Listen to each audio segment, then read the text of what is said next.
they don't like the truth, and they're pushing an agenda. And those who speak the truth in the times of universal deceit, they're doing a revolutionary act. And so that's the times we're in.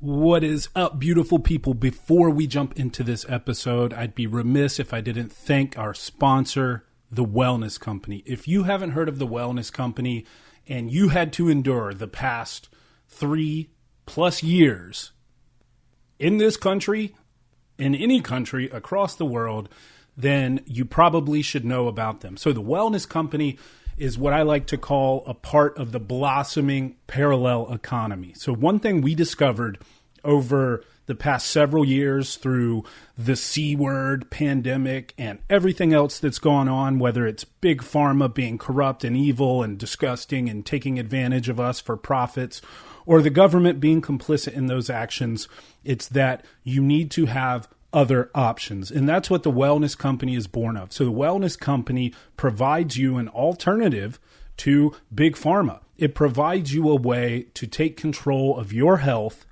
and your family's health and the future of your health by offering all sorts of products, memberships, services. They have emergency wellness kits, which are amazing. So you have to schedule an appointment. It's like a virtual call. And then you get a kit that includes the most common medicines that you'll need to deal with any of the common sort of things you might encounter as a household in this era, right? So you'll get ivermectin, you'll get antibiotics, all kinds of medicines that, as you know, for the past several years, we discovered can be hard to get if the powers that be decide that they want to push a particular narrative on you, take advantage of you, and limit your ability to acquire affordable ways to treat what ended up being basically the common cold, right? So if you tried to get ivermectin in the heat of the pandemic, you probably experienced it being darn near impossible. Take control of your health. Have the freedom to make that decision for yourself, right? And get yourself an emergency medical kit to have at your home. They also have products like their supplements. Like, I'm looking at my screen here because there's so many and I want to make sure I include some of the most important things. They have a spike support formula. So this supplement is basically whether you got the jab or you got COVID, and this thing called natural immunity helped prevent you from getting COVID again or lessened your symptoms later on. It doesn't matter. There's still probably spike protein in circulation, especially if you got the jab, but definitely also if you got COVID. And the Wellness Company developed the spike support formula to basically help clear your body of spike protein, which essentially, when it goes systemic, it wreaks havoc in all kinds of tissues in your body. I've talked about it on the show before. I've had medical experts on to talk about it, and there's a solution. So regardless, whether you took the jab and you regret it, or you got COVID and you want to make sure you're operating at optimal levels, Spike Support will help you out. And that's just one of many things. So they have, if you go to their website, you can see they have it broken down into immune system supplements, daily essentials. They have kids and chewables. They have things to help your mind and energy, so cognitive enhancing nootropics and similar supplements. They have digestion and metabolism, sleep and restoration. And if you've followed me for any amount of time and you're familiar with the 6 principles that I talk about, you know that sleep is a huge part of that. It's one of the 6 principles to get you in the best shape, to have the best body, and to be operating at optimal levels. So the Wellness Company, I can't say enough good things about. They're awesome. Like I said, we need companies that participate in what we call the parallel economy. So whether it's Public Square popping up to sort of offer an alternative to Amazon, or Red Balloon, which is another company I love that's essentially a non-woke alternative to people looking for hiring services. So imagine that, a company that hires based on merit instead of the color of your skin. Simple things that we used to think were no-brainers. But that's what the parallel economy is all about, and that's why I believe in the Wellness Company. I'm a huge fan of everything they're doing. You should check them out, whether it's for an emergency medical kit to have at your home. You can also just schedule a virtual appointment if you're sick, if you want to see a doctor and get ivermectin or hydroxychloroquine or whatever it may be. The doctor is going to advise you as to what you need, but you have options these days. You don't have to submit to sort of the conventional allopathic, big pharma controlled, government controlled system that forces you to do things you don't want to do, that forces you to put things in your body that you don't want to put in your body. So go ahead and take control of your health, take control of your body and your family's health and your future. It's just as important as eating right, exercising, getting enough sleep.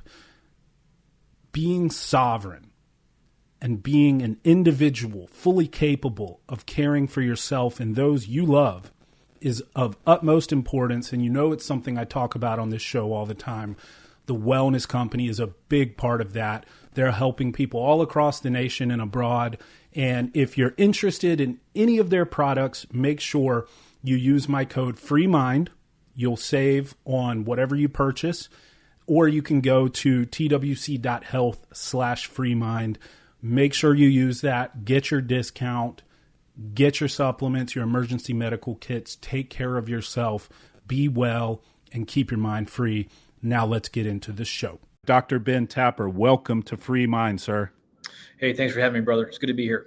Absolutely, man. So we were just talking before I hit record. I've been following you for quite some time on Instagram. And, it's interesting. I was just, pulling up your content because it occurred to me when we booked this, I was like, man, I haven't seen him posting at all. And come to find out, you have been, but shocker, Instagram isn't really showing it to me. So I was kind of catching up on everything you've been sharing and posting because apparently the social media overlords aren't too keen on putting that in front of people in their feeds. Right, man. It's like the quote by Ron Paul. Truth is treason and empire lies. It's they don't like the truth, and they're pushing an agenda. And those who speak the truth in the times of universal deceit they're doing a revolutionary act. And so that's the times we're in. Yeah, I couldn't agree more, my friend. So I've been following you since, I believe, 2021, when you first came on Andy Frisella's podcast, who is a friend of mine, and I love everything he's doing. I've been with his company for about 5 years. And when you came on there and you were talking about, everything that was going on in that crazy time, that's what turned me onto your content. And I started following along. And I know, well, first I should say it is an absolute honor to have one of the members of the Disinformation Dozen on Free Mind Podcast, public enemy number one. Yeah. So for those who are maybe uninitiated to who you are and what you do, just briefly describe kind of, what you're all about and what you've been through the past couple of years. Yeah. I mean, basically, I just, I feel like God had me in a unique position. I grew up in a household where, my dad was a chiropractor and, I was never vaccinated. Neither were my siblings ever vaccinated. My dad, and you're still alive? I'm still alive, brother. I'm oh still my here. Gosh. Isn't that crazy? And that's crazy.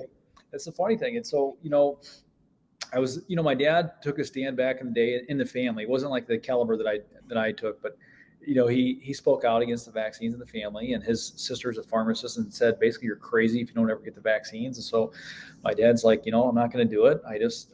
I don't feel like this is the right way. And so I grew up in that household, and, we were never taught to fear disease. And, I grew up too in a household where if I was sick, we got zinc and probiotics and we got adjusted. That was our whole livelihood. Right.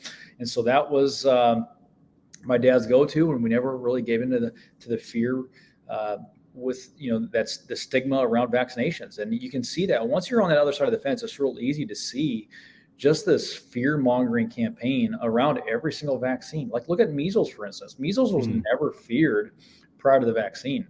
Now, I mean, ever since the rollout of the vaccine, they prop it up, and it's the most, they use these scare tactics because fear sells. Look at what Paul Offit said. I mean, he said fear sells, and he's one of the biggest vaccine pushers on the planet. And one of my great mentors also said that fear is the fire that fuels the furnace of disease. And so we don't need to give in to fear. And that's kind of the household I grew up in, and kind of give you my background. And we would put on vaccine workshops too for many years. And we started the Nebraskans for Medical Freedom in 2017. We saw a lot of draconian bills coming our way, just to take away your rights and to refuse a pharmaceutical product, right? We live in a free country, but if you want to refuse a vaccine, I'm sorry, it's going to cost you your job and your livelihood. Right. So, yeah, it was sort of a parallel narrative during the COVID thing. Like, we're not forcing you to do this, but if you don't do it, you basically can't exist in modern society. Yep. Yeah. And, I'll be honest, my eyes have been opened in a big way for the past several years because I came up in the sort of more traditional academic world, and it was just sort of the mantra. It was dogma, right? Yeah, vaccines are good, and don't think any further about it. Fully vaccinate your kids. Vaccinations are an amazing gift to society, and that's that. And I think a lot of people can probably relate to my story really in 2020, when you start to notice some of the things going on. And then as it progressed through the year and then into 2021, all the mania and hysteria surrounding this experimental mRNA shot. I won't call it a vaccine because it's not in the traditional sense. Right. A lot of us woke up to that. And, I have a newborn child now, and my approach to vaccines and her health is totally different, and thank God for that. Right. It's been a very eye-opening journey. So I mentioned you were part of the Disinformation Dozen. For those who don't know what that was, it was sort of this smear campaign that was undertaken against 12 people who supposedly were responsible for 65, I think it was, % of the vaccine misinformation on social media. How did you get roped into that? First of all, there's 13. It's government math for you. Oh, Baker's dozen. Okay. Right, Baker's dozen. And 65%, I'm like, dang it, I'm shooting for 100. But right. But we would put all these workshops and influenza workshops around prior to Crony Baloney. We would put on these workshops and we would talk about, hey, they're manipulating data right in front of your face to sell flu vaccines. They're using these fear-mongering tactics to push the $8 billion, whatever $1 billion worth of the flu vaccine is worth, but they're putting those out there to push fear on the people, and they're manipulating data. And so this is the same song and dance. If you look at 100 years ago during the Spanish flu, they were doing the same thing. We have during the Spanish flu, there was an article that I got from a chiropractor that was written 100 years ago, and they talked about how they weaponized the common cold, and they used the media to coerce people to push an experimental influenza vaccine. And so basically, the data showed that people that were going to the medical route, the allopathic route, were actually the ones dying. And it was crazy. They had a people versus like that under chiropractic care or versus the medical establishment. People died less that were going in the chiropractic realm or the natural route and not giving into this fear. Like the deaths were not even existent. And so, it goes to show you, then what were they doing? They weren't giving into the fear, and they didn't go the medical route. But the statement from an AMA 100 years ago stated that there's been no controlled trials adequately demonstrating a decrease in influenza after vaccination. So why would you want to be experimented on? When you fast forward today's time, this is the same song and dance. Mm-hmm. But they were manipulating data. I put on these workshops, and so in 2019, really tells the tale. It foreshadowed to what was to come. Because if you have early on, the World Health Organization basically made a statement in an indirect way that they're going to come after those who question or speak out against vaccinations. They said those who question vaccinations are the greatest threat to our health. And so that was early on. That raised an eyebrow for me because I'm like, well, that's me. And then second of all, they said the ACIP, which is a subdivision of the CDC, the Advisory Committee for Immunization Practices, stated they cannot force vaccinate. So how can they force compliance? Well, they're going to basically make it almost impossible for our life to function in society. They're going to address our livelihood to come after us unless we get the vaccine. And that's basically, I was speaking out against that. We held a seminar in October of 2019. And I said, listen, something big is coming our way. I can't put my finger on it, but look at all these draconian bills coming our way. Look at all this verbiage that's coming out of the three-letter organizations. And sure enough, when January hit, I watched a lot of the National Vital Reporting System, or the National Vital Statistics System from the CDC.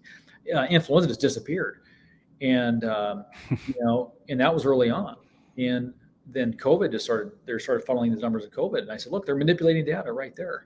And so I got censored early on in the pandemic because I was trying to raise awareness of this. I was trying to speak out against this. And I said, listen, don't believe the media. And I said, listen, it's just like the flu. If you got this, I said, one of the main common denominators in flu deaths is that they're vitamin D deficient.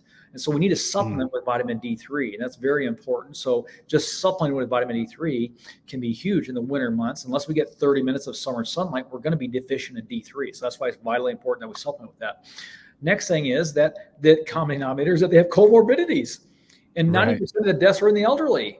And so I got censored right away. I was in a 60-day ban on Facebook just for my vitamin D post. Wow. And then in August, we had a mask mandate hearing come here to Omaha. And it was on a Tuesday afternoon, and I missed the meeting. And I had a lot of people. I let a lot of people down that day, and because I remember, I'm kind of one of the people in charge of the Nebraskans for Medical Freedom, and like I said, we started that group in 2017, and I literally had this remorseful feeling that I should have been there. I was like, man, I missed that meeting. And so I found out that there was going to be another meeting that next Tuesday. So I told my staff, block out my schedule. I'm going on that meeting. And so we had a city council meeting. There was 20 or 30 docs there for the mask mandate, and I was the only doc in opposition. And they gave all these docs a limited amount of time to speak and state their case. Okay, it's all this propaganda BS. And so when I got up there, I had 3 minutes to speak, and I was like a dog out of the kennel. I spoke. I said, "Lord, let these words travel far and wide." He answered that prayer in a big way. That video had millions of views in 24 hours. Excuse me. And then in 2 months, I get labeled this Disinformation Dozen. And it was comical. They're like, oh, this guy's responsible for 65% of the misinformation online about vaccinations. And I thought that was super comical.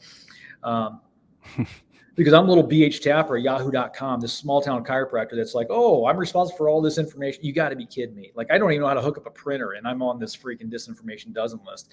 And right. And so it just goes to show you how slanderous this article is. And there's a good amount of people that should have been on that list prior to me, not even being on there, right? I mean, and so it just goes to show you it was a slanderous article. And, and then within, I think it was a month after being on that list, President Biden called us out on national television. And all my social media accounts were hitting 3 to 4 million people a month. And after he calls out national television, all my accounts were deleted. And PayPal sees my accounts, Venmo sees my accounts. I've been banned off YouTube. I did interviews with Ron Paul. We did 3 or 4 interviews talking about mandatory vaccinations. This is prior to COVID. We did it in 2018, 2019, 2020. I just did one recently here, and every single one of our interviews has been taken down. Wow. So it goes to show you the times that we're in. Yeah, no kidding. I mean, look at how they've mercilessly attacked RFK Jr. Right. in the press. And one thing that you said really struck me was how there was sort of these draconian measures coming down the pipeline prior to the advent of COVID in the U.S. So it's almost like it was this anticipatory thing. Dude, right. Really, really odd, man. Really odd. And I have to say, I mean, I know that they deplatformed you and came after you and everything, but I truly do think that it's almost the Streisand effect, right? Because as soon as you're labeled taboo and you've got Joe Biden saying that you're the boogeyman, people seek you out almost. I mean, yeah. I think they shot themselves in the foot because, one thing that I certainly learned through all of this is if they're saying this person is the bad guy, chances are I probably want to hear what that person has to say. Right. Absolutely. It creates that yearning for the truth. Mm-hmm. Anytime there's oppression anywhere, people have a yearning for answers, right? Or the solutions or freedom, essentially. And they want to know the truth. And so they overplayed their hand. That's they absolutely did. And they created this soil for truth to be rich. And so that's the beauty of COVID and Corona baloney. It's like it just created this yearning for the truth and to people to look at the other side of the story. And for so long, there's been this negative stigma around vaccines, just to even question it. People, it became such a hot topic for so long, and people were just like, oh, it's not politically correct to question vaccinations. And now it's like people just, are starting to question it, and they're starting to realize, oh, maybe some of these vaccines aren't the best for me. And so, and now like this mRNA vaccine coming out, this is one of the most dangerous vaccines on the market. And this toxin, the spike protein's producing, it's absolutely terrifying. And then all vaccines want to go to this direction. I mean, this is a scary world we're living in. This technology has never been implemented before, and you're crazy and you're a loon and a crazy anti-vaxxer if you have any reserves on getting this vaccine. I mean, right. It just baffles my brain. It's like common sense is not so common. And when did we just like trust the almighty government and CDC and Fauci and just roll up our sleeves and do this virtue signaling, post on Facebook, got my COVID vaccine. It's like, and without even questioning it, we've never, ever seen this technology before. And hence people, guess what? If you got the vaccine, you're in this long-term study. There are no long-term studies of this vaccine. We've never seen this technology on the market ever before.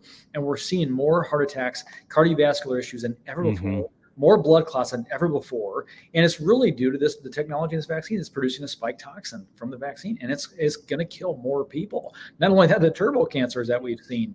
Right. It's really happening. And and so there needs to be like a Nuremberg 2.0 here. And Fauci and Gates need to be the first to be on trial. Yeah. I couldn't agree more. And, you mentioned sort of wearing it like a badge of honor during sort of peak hysteria when people were posting, I got my Fauci ouchie and all that craziness. And I mean, it truly was like mass psychosis, like ideological capture. And you said earlier, it's kind of hard. Once you realize it, you can't unsee, right? You can't, once you realize that, hold on a second, this is off, something's wrong here, then you can't unsee that, you can't unrealize that, and then you're just sitting back watching this mania unfold. And I still see today, I was in church this past Sunday, there were people wearing masks at church. Still to this day, there are people who are like permanently affected by this. Elon Musk uses the term woke mind virus to describe sort of the woke culture overall, but people have been infected by this COVID mind virus too. And I mean, I live in a pretty free state, South Carolina, yet I still daily see people wearing masks in public. And it's sad. It's just sad. That's what I call it psychological warfare. I mean, they put these people in a fight or flight, fearful state. That actually hinders your immune system as well. I mean, it's going to increase sickness, increase disease when they're in such a fearful state. Again, fear is the fire that fuels the furnace of disease. And that's why I said this is psychological warfare. If we're truly in a pandemic, I don't want to see the death count constantly on every single television, constantly being portrayed. And then, oh my gosh, you're going to die. I mean, think of the outcomes. If we didn't have that going on the television, if we just go home and rest, do not be fearful of this. We'll get through this just fine. You're going to have better outcomes. And that's the thing. These people that are masked up and so terrified, it's like they're believing this lie, and we're told that we're sick because of this droplet that's just or just bad luck, and that's just bad science. We are sick because of due to lifestyle deficiencies, toxicities, and that's why we need to move away from that into purity and sufficiency through lifestyle changes and supplementation.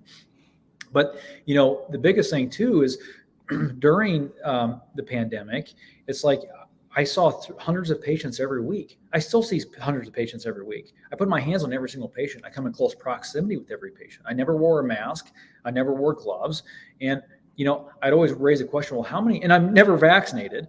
I always raise the question, how many people do I have to see and come in close proximity with before this whole contagion claim is mathematically impossible? And what am I doing differently? And how am I still alive, right? So we need to ask those questions. I've never gotten sick. Thank the Lord for that. I mean, I'm still here. I'm not fearful, and I'm not, freaking out about, getting hand sanitizers every 2 seconds. And, it's like, what am I doing differently? Shouldn't we learn from those who are not getting sick, that have never been vaccinated? But they don't want that. They want you to be fearful. They want you to trust in their system, get these vaccines, because if they can control you with fear, they got you. And that's the problem. We need to break away from that. God did not give us a spirit of fear, and we shouldn't be cowering to that. And that's kind of my whole stance, and that's basically why I got a name for myself. And they don't like people like me who are unafraid. And not only that, I firmly believe that we have the truth on our side. Yes. And that's and in times like a universal deceit, having the truth is it's a scary time, but it's also, when you tell the truth, it is a revolutionary act. Yeah, agreed. And okay, so let's talk about sort of the here and now, right? So a lot of people talk about the current era as like the post-COVID era, like, COVID was this awful thing of the past, and we've moved on from it. Of course, a lot of people from the left have said, "Can't we all just get along now? Sorry, I called for you to lose your job and called you evil for caring about medical freedom and all these things." And everybody just wants to move on. But I like to remind people daily that you shouldn't forget about what they did to us, about what they tried to do to us, about why they tried to do what they tried to do to us. So what do you think everything that went down means for the future? Should we anticipate? Do you think that this was just sort of the first try? I often think of, if you remember the original Jurassic Park movie, there's a scene where they talk about the velociraptors testing the fence in different places, and they never test the same place at the same time. I look at our government that way with our freedoms. Like they're Yes. testing this, they're testing that, they're testing this, and if we don't hold fast, Right. they'll break through the fence, right? So what do you think is next? Right. So, we are dealing with globalists here pushing an agenda. That's why I've been saying this whole thing. The corona baloney is not just the virus or the vaccine. It's so much bigger. Let's zoom out a little bit. What's the big idea here, the big agenda? They're utilizing almost like the Hegelian dialectic, which is the problem, reaction, solution. They create the problem, get people to react, and they come in with a solution. And you're seeing that over and over and over. I mean, Hitler used that same kind of method to take power, to push his agendas on the people, and the people are falling for it. Those who remember history, I mean, what is that quote? If those who don't remember history are doomed to repeat it, but those those who remember history kind of have to sit back and watch those repeat it that don't remember. And it's like we're sitting, and that's the times we're in. But there are different, problem, reaction, solutions. There's war, there's pandemics, there's whatever the crisis may be. Some of this the administrative people in Hitler's time said never let a crisis go to waste.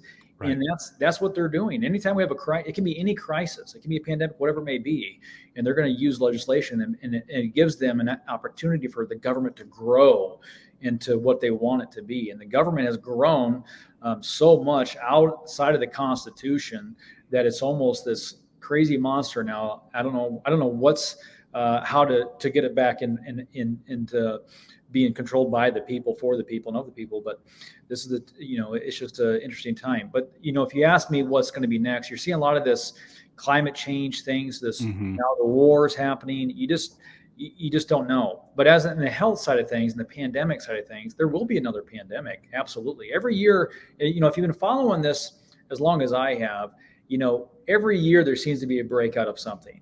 It just depends on the caliber that they push it, right? Like they'll have a measles outbreak, chickenpox outbreak, Zika, Ebola, swine, whatever it may be. And they've been wanting to get a COVID vaccine, a Corona type vaccine on the market forever. And now they utilized it. They got it implemented because now they can do coronaviruses, and it's like it opens up a whole new avenue of revenue for them. And it really billions and billions and billions of dollars of revenue can be opened up for coronaviruses. Now this mRNA technology, big pharma is drooling at the lips here because they can have mRNA for almost anything, and just get the vaccine, the mRNA stuff. And it's a scary, scary time. And these PCR tests, we gave them all of our DNA, and people don't realize that you need the DNA to activate the polymerase chain reaction test, the PCR test. And people are just blindly just giving it to the government. Hey, send my test and get tested. I mean, how many people gave their DNA to these companies, and what are they going to do with that DNA? I mean, why is like these big organizations buying up DNA websites like Agenda 23 and all these other things? And what do they want to do with that DNA? And so it's a scary time because these companies don't have integrity. If they had integrity, it'd be a different story, but they don't have integrity. And what are they going to do with that DNA? So that was a long-winded answer to your what's next. But to sum it up and simplify it, it's a globalist agenda. I encourage you to look at Agenda 2030. Look at Agenda 20, Agenda 20, Agenda 21, and then look up Agenda 2030. This is in our faces. Klaus Schwab, he's not our friend. He wants us to eat crickets, and they're pushing their agenda, and it's a real thing. Yeah, a lot to unpack in that. The first thing that is, you mentioned how it is in our faces, and that's always struck me because they are bold with their objectives, right? It is in print, right?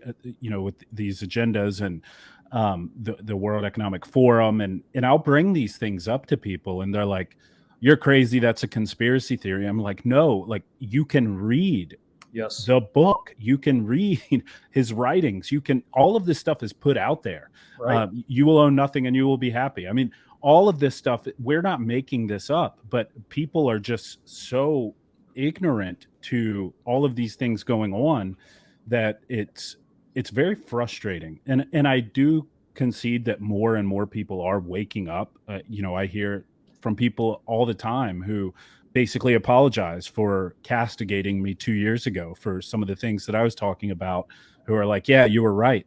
But I'm glad you brought up war, and specifically we have this Israel-Palestine conflict going on now. We have Russia, Ukraine. I'm just waiting for the day that China is emboldened to take action against Taiwan. And people may look at those things as being disjointed, right? A pandemic and war. But I'm glad you brought those up in parallel because they achieve the exact same thing at the end of the day, right? They keep us in fear. They keep us worried about the future. Right. They keep us seeking comfort and security from where? From the government, from them. And I truly believe that it does serve the same purpose at the end of the day. And they want us weak, sick, dependent, and not emboldened to stand up against their various agendas. So Right. I agree with you completely there. As far as what you've got going on these days, I know that there's the I guess film is the proper term. I feel like film is a little antiquated, right? Because we're in the digital era. The movie, The Time Is Now, which is amazing. I'm assuming that's your practice as well as the movie has been kind of where you've been putting your time these days. Do you have anything else going on? Yeah, I mean, I got hired on with a wellness company, so I endorse them 100%. I think they're a great Amazing company. Yeah, they're doing great things. They got, the spike protein. You don't see any other supplements on the market that are addressing the spike toxin. And so I think that spike protein, I think everybody should be on that, especially for shedding and just shedding purposes. So I do endorse that because you don't see any other spike support out there. Right. So I think that's a huge supplement to be on. And they have some other products that are really good that I believe should be good. And two, like even in the hospital, like when my mom was in the hospital during the pandemic, getting out of these protocols, the protocols in the hospital were killing people. They do have an emergency kit too, like they can keep you out of the hospital. I think it's a great kit. But so that's something I'm going full speed ahead with, and but just trying to get as much content as information out as possible. I think right now I do believe that we need to take the reins of this. Our healthcare system and get good people and good leadership in place, because I feel like the soil for truth is rich for good healthcare. People are losing trust in big pharma, and this is our opportunity to really bring true healthcare to the forefront. And so that's kind of where we're at. And I wanted to tell you, congrats on your baby, by the way. I forgot to tell you because we had to reschedule because you did have a baby the day we had that schedule. Yes, I did. Yeah. Thank you so very much. And actually, I'm glad you brought her up because I just wanted to mention in this conversation with you. So as I said earlier, we have our views on vaccinations in children have changed 180 degrees from where I was prior to the pandemic.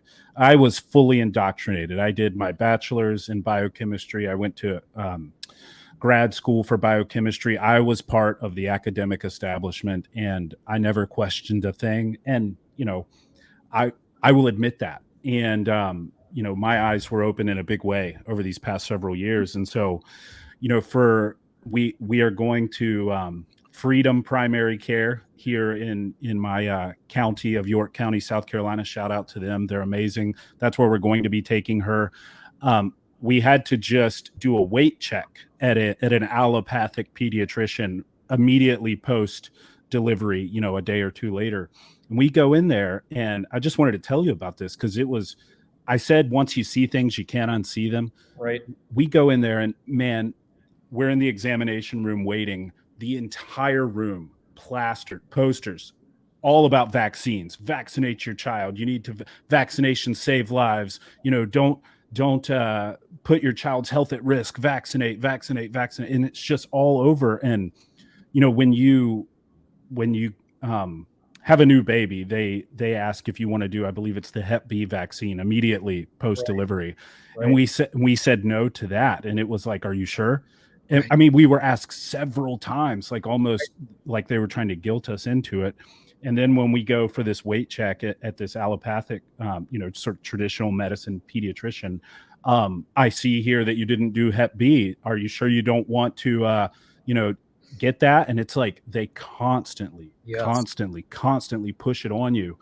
And you're absolutely correct, having just experienced this firsthand, that it's like they want to make you feel like a bad person if Oh, you don't yes. do these things. And it felt so good to stand there confidently and be like, no, we're definitely not interested in that. Let's just check the baby's weight, please, and we'll go about our day. Thank you. Amen. It, Amen. So, you brought up a very good point. Once you start start going down this avenue and start questioning vaccinations, I say start with one vaccine at a time, like hepatitis B. So usually the first vaccine outside of the womb that the baby gets. They do vaccination now in utero with influenza and other vaccines, but the number one vaccine that's administered after birth is hepatitis B. It's a sexually transmitted disease. We can pre-screen the mom for it, so we don't. As long as the mom's not sleeping around and not sharing needles with anybody, there's no reason from a clinical standpoint to warrant that vaccine. Exactly. And so that right there, and look at the package inserts too. I always, when someone gets really on my case or like starts to debate me, I said, "Have you ever read a package insert of hepatitis B?" Like, yeah. No. So you've read, yeah, right. They'll try either lie, and also then I start questioning them, and then I catch them in a lie, because I've studied those, I memorized them, and MS is on these hepatitis B vaccines on the package inserts, and look at the rise. There was a study that was done in France about the rise of MS associated with the hepatitis B vaccine. And we have MS, they say, it's idiopathic, we don't know the cause of it. But really, if you really start looking at the adverse reactions and study these adverse reactions of vaccinations, a lot of them are either inflammatory issues that enter into the nervous system and wreak havoc on the nervous system. And so we need to start digging deeper and start asking those questions. And I want to commend you for changing your mind, because that's the highest form of intelligence, is to be able to look at the information and then change your mind. It's like that quote that Mark Twain said, "It's not what we don't know that gets us in trouble. It's what we know to be true that just ain't so." Exactly. But, you know what I mean? If you have the ability to change your mind, that's a very high form of intelligence. So I commend you for that. And and I just wish more people were like you in that area. Yeah, well, thank you. It certainly took plenty of years to get there. But, Joe Rogan says something that I really like. He says, "I'm not married to my ideas," right? And that some ideas I am pretty well married to, when it comes to my faith and things like that. But I have no problem saying, hey, I was wrong. I was completely wrong about this. I've objectively evaluated the data and I was wrong. I have no issues with that. I have no pride that's, on the line. And especially if it comes to the health of my child, right? And I think that a lot of people are just so afraid and to be embarrassed, to be wrong.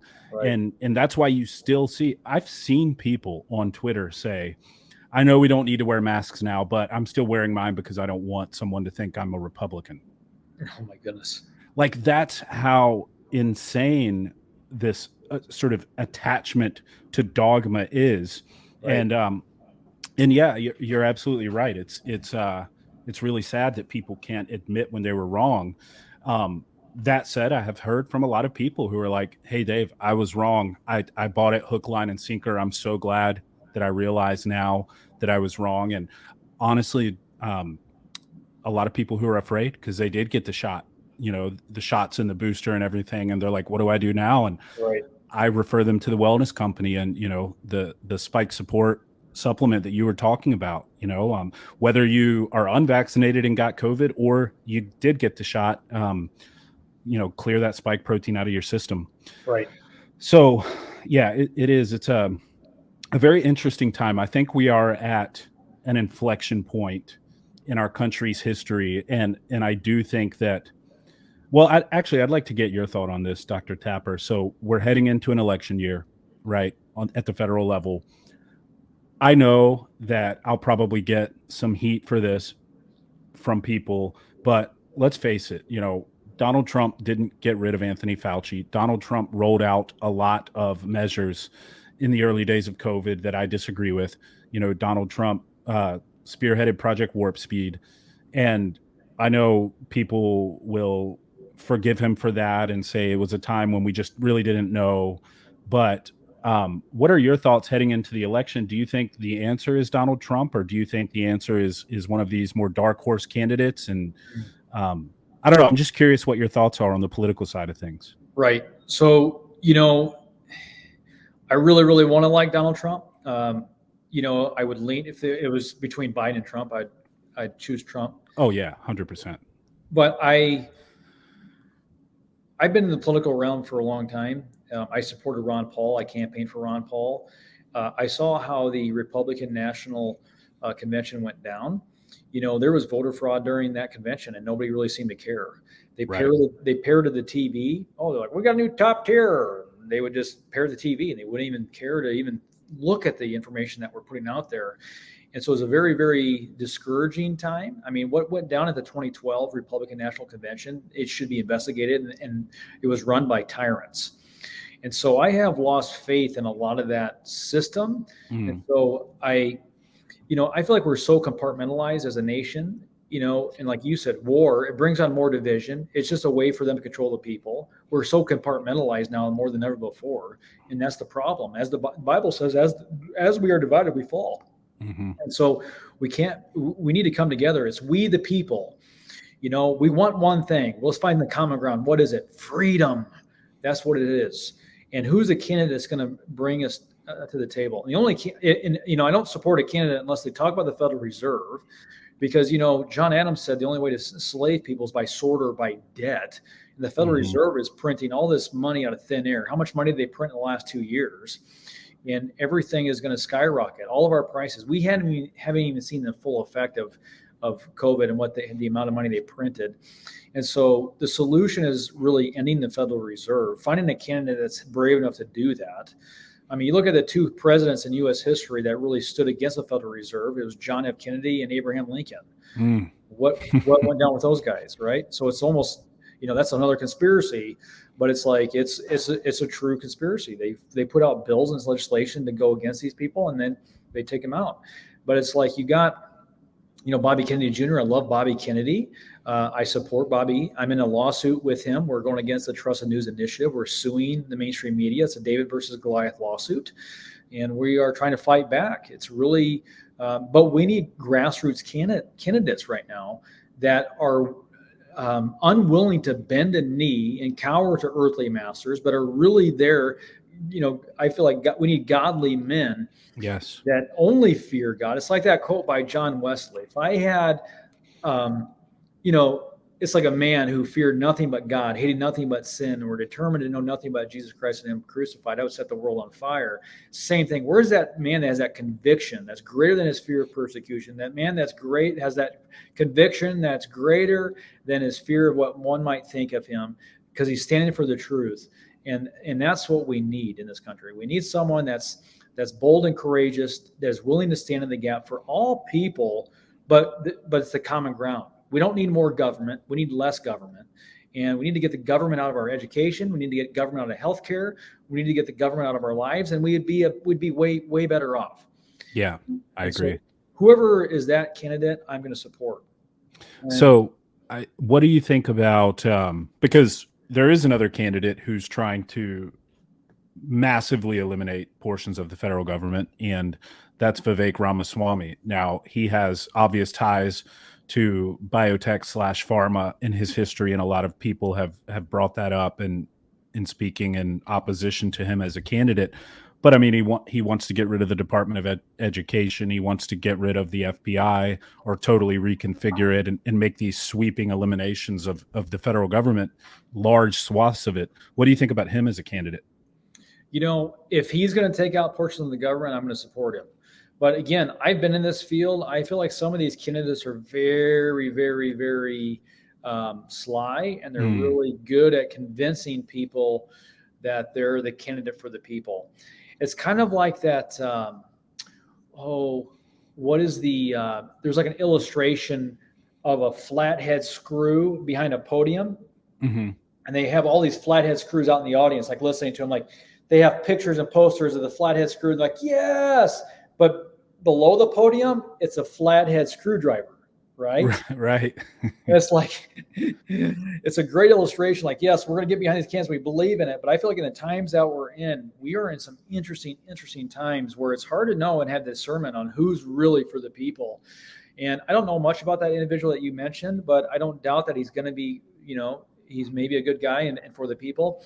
The people that are truly anti-establishment, they go after him. That's why I liked maybe him towards Trump. Is like, okay, yes, I don't agree with the warp speed stuff, and I think he pushed a lot of this garbage. I'm like, why didn't he prosecute Fauci? There's all these other things, and I'm right there with you. We have the same thoughts. But it's like, the thing that I'm like, well, the media attacked him so much. Maybe he is like for the people. Maybe he is doing good. So there's that side of him that I like. But again, you just don't know. There's too much confusion, and that's another thing. They want us confused. I feel like they want us confused, and they want us fearful, and it's a hard call, and it's really just, it shouldn't be this way. It just goes to show you how much evil and corruption is in the world right now. Yeah, no, I agree, and it is hard to know who's just telling you what you want to hear versus who's going to actually do the right thing. And one thing I do like about Vivek, just real quick, is the guy's got some balls. He had Alex Jones on his podcast. I mean, he's really doing some things that I like. But we'll see. I don't know, man. I think no Republican candidate just has a chance against Donald Trump. If he stays in the race, he's going to be the nominee. And I had his former chief information security officer on the show. I've had her on a couple times, and she was a part of the administration during Warp Speed. And she told me, I was in meetings with his cabinet, big people in the cabinet. And we asked, why the hell hasn't he gotten rid of Anthony Fauci? And she's like, I never really got a good answer there. I don't know what to say, but for whatever reason, he wanted to keep him around. So I don't know. We'll see, man. It's just truth eludes us. And all we can do is try to make the best decisions. But I want to talk about The Time Is Now. Because first off, phenomenally well done. Amazing. Everybody should go watch it on Rumble or, I think you link to it from your Instagram profile as well. Amazingly well done. What was it like making that? What has the response been so far? Because I just think about how in-depth that is and how well done it was and what a massive undertaking that must have been. So can you just talk about that a little bit? Yeah, it was nuts, to be honest with you. We got that film out. It was 100% funded by donations. That's amazing. Yeah, so thank you. If you donated that film, thank you. But it was at a time when, it was right in the heat of the pandemic, and I felt like God was telling us to do this film. And so I reached out to a patient. Her husband came in and shook my hand, and he's like, I do video podcasting. I said, yes, great. And then I just kind of felt compelled to ask her if he'd ever do a documentary. And sure enough, within a couple hours of me asking her, he sent me a message saying, let's do it. And we got about halfway there with funding. And then that's when we were raising funds through our social media. And then that's when Biden called us on national television. All my accounts were deleted. So we were raising all this money, and all of a sudden, boom, we went to zero. Oh, wow. And so But we got Peter McCullough in the film. We have some other people in there. We wanted to tell the story basically and write the history of COVID, because I'm worried about who's going to write the history books on Corona, and they're going to have all this fear mongering, all these propaganda in the history books. I'm thinking down the road, what side of the story can we tell? And I wanted to do the best we can at telling our story, on our side of the story, to get this out there for our children's children, so they can have this to go back to, and really tell the truth of what went down. And so again, I look back and I'm thankful we got that film together. It's a miracle in itself that we even got that film. Like you said, it's a huge undertaking. And I look back at the time that that we were in creating that film. I mean, I'm running a practice. I have 4 beautiful children. I'm a husband, and I got this homestead, and I'm trying to get things rolling. And it was just a lot. So the fact that we got that going was amazing. We had a good team around us and a lot of support. And so we named the movie The Time Is Now because of Benjamin Rush. He was a signer of the Declaration of Independence. He stated that we must put medical freedom in the Constitution, because the time will come when medicine will organize into an undercover dictatorship to restrict the art of healing to one class of men. Hence, that time is now. Mm-hmm. And so that's the reason behind the film. Yeah, and that's a great point, because having lived through it, right, there's so many moving parts to what we went through from 2020 to 2023 that it is hard to have a comprehensive, like, macro level view of all of it if you just try to recount the events in your head. And the fact that you synthesized all of that so that people could get a clear picture, I think was extremely valuable. And I've had conversations with people where I'll bring up the fact that the former CDC director, Rochelle Walensky, said if you get this vaccine, you can't catch COVID, right?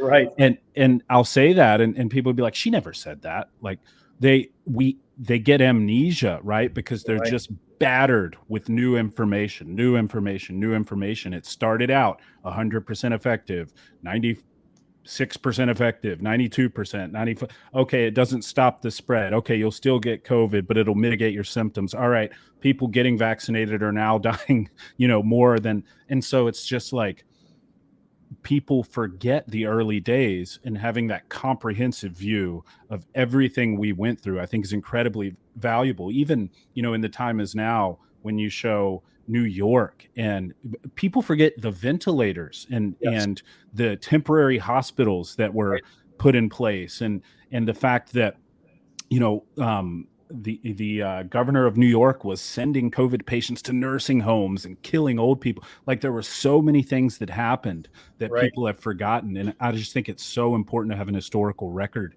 of that people can refer back to. Yes, 100%. Well, and that's why we did the film, man. I mean, I love it. It's funny thinking about those hospitals too. I mean, there was a page I was following about all these little tent hospitals, these makeshift hospitals. None of them had a single patient inside. Right. And I remember this video going in Omaha. They had a video of I forget, he was like one of the directors of the hospitals, and it was really comical because the journalist was like, "Oh my goodness, they're at 96% capacity," and he's just like, "We're always at 96% capacity." right, because it's the ratio of, I think you covered in the film, the ratio of nurses to beds, right? Something like that. Right. So yeah, all of it is just so convoluted. And even the 100% effective claim that they made early on, it was literally just because it was like, in one group 2 died and in the other group 1 died, and so it's 100% effective because 2 is 100% more than 1. And it's like, it was all so disingenuous and just a money grab and an attempt at weakening the population. And man, safe and effective is just a bumper sticker slogan. That's all it is. Yep. All right. Well, we're already 47 minutes into this thing, man. Time flies when you're having fun. Yes. So I want to thank the Wellness Company for bringing us together once again. Amazing company doing amazing things. I'm a big believer. I think my camera just cut out. Can you see me still? I cannot see you. Oh boy, what just happened here? We're starting talking about Fauci. This is what happened. That's what it is, man. They're coming after me. I'm gonna switch my camera. Maybe this will work. There we go. Yeah. I had to switch to the laptop camera. My expensive, nice setup just died on me. So, I lost my train of thought now. Oh, the wellness company. Yeah. Yes. So I'm a big believer in the blossoming parallel economy. I think that it's very necessary, and I see the wellness company as being an important part of that. Right? You Right. have Public Square, and companies like that that are rising up and basically saying, Right. look, you don't have to go with these large, woke, globalist companies. There is an alternative, and so same thing with healthcare. I think the wellness company is serving that purpose, and I'm eternally grateful that they exist. And yeah, Right. So it's needed. They're fulfilling a massive need right now with these emergency kits, keeping people out of the hospitals, good supplementation, spike protein support, all these different things. We're going to have telehealth for patients, and so they're paving the way. They're pioneering a platform that's going to get away from the mainstream, and so that's why I support them. And we're congruent with a lot of things. So definitely, look at getting that spike support, get an emergency kit at home. It's just they're a good company. So thank you. Yeah. So thank you for saying that. absolutely, man. Yeah, and everybody check them out. I'll put a link to them in the description for this episode. So what now? What's the future look like for Dr. Ben Tapper? You got anything cooking in terms of new projects or anything like that? Yeah, we've toyed around with a lot of different ideas for projects. We do have an event here coming up in Omaha, November 18th. I have a funeral embalmer coming up. I have Dr. Lee Merritt coming. We're talking, and just that's a short term, but we want to continue, putting projects out there and content out there. It's just, again, funding is a big part of it. We have to get the funding for it, and so that being said, there's always projects, and right now, with a lot of different things. The wellness company is my main kind of focus right now, and just getting people the health care they need. And that's the main thing.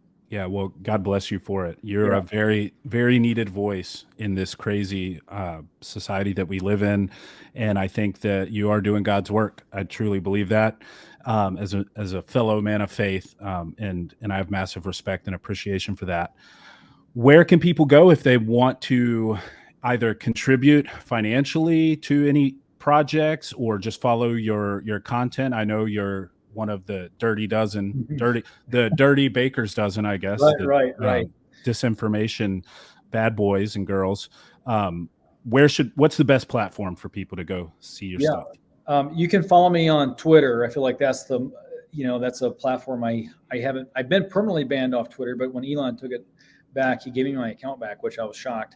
But you can find me on Twitter, Dr. Ben Tapper with the number one symbol. So dr.ben Tapper with the number one symbol. You can find me on Instagram, Dr. Ben Tapper on Instagram.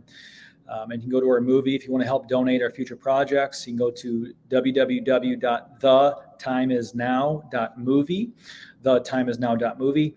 Or you can find me on the Wellness Company. I will be doing some telehealth through them and offering healthcare through the Wellness Company. So, love to help serve in any way I can, and thank you for all your support. Awesome, man. Look, greatly appreciate you. I know you've taken a lot of slings and arrows, and you said something that really resonated with me. And when you spoke of that man who only fears God, and I think it takes a man like that when we're up against the times we're up against, and so it doesn't go unappreciated from this end. That's for sure. I'm grateful for guys like you, and I appreciate your time today. I know you're a busy guy. I will make sure I put all of your necessary social media handles and link to the movie and everything in the description of this episode. Dr. Ben Tapper, thank you so much, my friend. Thanks so much, brother, and God bless you, and congrats on that baby. Thank you, sir. God bless you. All you listening, until next time, keep your minds free.